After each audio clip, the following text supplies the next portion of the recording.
ఈ రోజు మీరు చూస్తున్న అందమైన లూంబినీ పార్క్ ఒకప్పుడు ముక్కు మూసుకుని వెళ్లాల్సిన ప్రదేశం అని చెబితే మీరు నమ్ముతారా? అవును, 1990ల ప్రారంభంలో ఇక్కడ రంగురంగుల లైట్లు లేవు.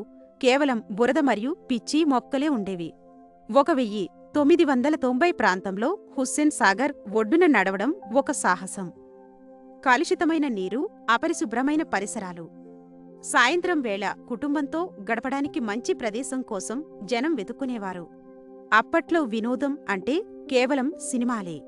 హైదరాబాద్ నగరం వేగంగా పెరుగుతోంది. కాంక్రీట్ భవనాలు పెరిగిపోతున్నాయి. కాని ప్రజలకు స్వచ్ఛమైన గాలి పీల్చుకోవడానికి, పిల్లలు ఆడుకోవడానికి పచ్చని ప్రదేశం కరువయింది. మార్పు అవసరం ఎంతైనా కనిపించింది. 1993లో ప్రభుత్వం ఒక నిర్ణయం తీసుకుంది. బుద్ధ విగ్రహం ప్రాజెక్ట్ పూర్తయిన వెంటనే దాని ఎదురుగా ఉన్న ఒడ్డును ఒక అంతర్జాతీయ స్థాయి పార్కుగా మార్చాలి. లూంబిని అనే పేరుతో బుద్ధుని జనన స్థలాన్ని గుర్తుచేసేలా ప్లాన్ చేశారు. పని మొదలైంది. టన్నుల కొద్దీ మట్టిని తరలించారు. ఆకర్షణీయమైన మొక్కలను నాటారు.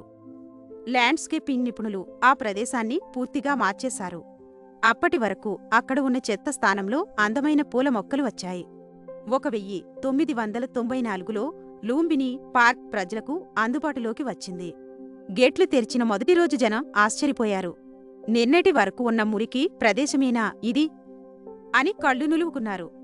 అది ఒక అద్భుతమైన మార్పు. అప్పట్లో మ్యూజికల్ ఫౌంటైన్ అనేది ఒక వింత.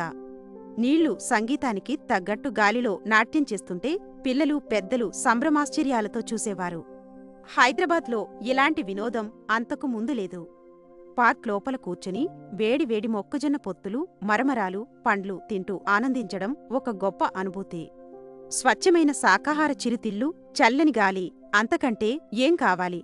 లూంబినీ పార్క్ కేవలం పార్క్ మాత్రమే కాదు, బుద్ధ విగ్రహానికి వెళ్లే ముఖద్వారం అయింది.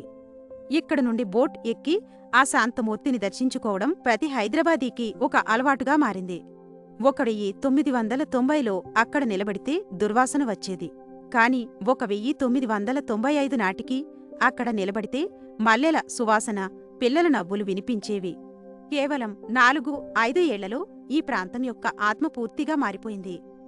టీవీలు, సెల్ ఫోన్లు లేని ఆ రోజుల్లో లూంబినీ పార్క్ కుటుంబాలను దగ్గర చేసింది. ఆదివారం వచ్చిందంటే చాలు, బస్సులెక్కి జనం ఇక్కడికి వచ్చేవారు. అది ఒక ఆనందాల వేదిక. తర్వాత కాలంలో లేజర్ షో కూడా వచ్చింది. నీటి తెరపై కథలు చూస్తుంటే టెక్నాలజీ మరియు ప్రకృతి ఎంత అందంగా కలవచ్చో అర్థమైంది. ఈ పార్క్ ఎప్పటికప్పుడు కొత్తగా మారుతూనే ఉంది. రాత్రిపూట ట్యాంక్ బండ్ నుండి చూస్తే లూంబినీ పార్క్ ఒక మణిహారంలా మెరుస్తుంది. ఆ వెలుగులు నీటిలో ప్రతిబింబించి హైదరాబాద్ అందాన్ని రెట్టింపు చేశాయి. ఈ పార్క్ మనకు ఒక విషయం నేర్పింది. మనం మనసు పెడితే ఎంతటి వ్యర్థ స్థలాన్నైనా స్వర్గంగా మార్చవచ్చు. పచ్చదనం పెంచడం ఎంత ముఖ్యమో ఈ పార్క్ నిరూపించింది. 90లలో పెరిగిన వారికి లూంబినీ పార్క్ అంటే కేవలం ఒక ప్రదేశం కాదు, అదొక ఎమోషన్. స్కూల్ పిక్నిక్లు, కాలేజీ బంక్లు, ఫ్యామిలీ ఔటింగ్లు, ఎన్నో జ్ఞాపకాలు ఇక్కడ ఉన్నాయి. నగరపు రణగుణధ్వనులకు దూరంగా కాసేపు ప్రశాంతంగా గడపడానికి ఇది సరైన చోటు.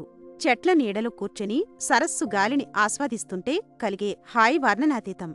ఆ రోజుల్లో విదేశాలకు వెళ్లలేని సామాన్యుడికి లూంబినీ పార్క్ ఒక విదేశీ అనుభూతిని ఇచ్చింది. అంతటి శుభ్రత, అంతటి క్రమశిక్షణ అక్కడ కనిపించేవి.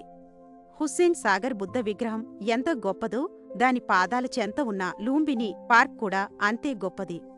ఈ రెండూ కలిసే హైదరాబాద్ పర్యాటకానికి ప్రాణం పోశాయి. మీరు ఎప్పుడైనా ఖాళీగా ఉంటే ఒక్కసారి లూంబినీ పార్క్ వెళ్ళండి. 1994లో జరిగిన ఆ మార్పును గుర్తు చేసుకోండి. ప్రకృతిని ఆస్వాదించండి. ఇంత అందమైన పార్కును కాపాడుకోవడం మన బాధ్యత. ప్లాస్టిక్ వాడకం తగ్గించి పార్కును శుభ్రంగా ఉంచుదాం.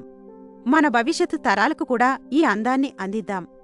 హైదరాబాద్ చరిత్రలో దాగి ఉన్న ఇటువంటి మరిన్ని ఆసక్తికరమైన విషయాలు తెలుసుకోవడానికి వెంటనే తెలుగు ట్రిల్స్ ఛానల్ని సబ్స్క్రైబ్ చేయండి. ఈ వీడియోని మీ ఫ్రెండ్స్తో షేర్ చేయండి.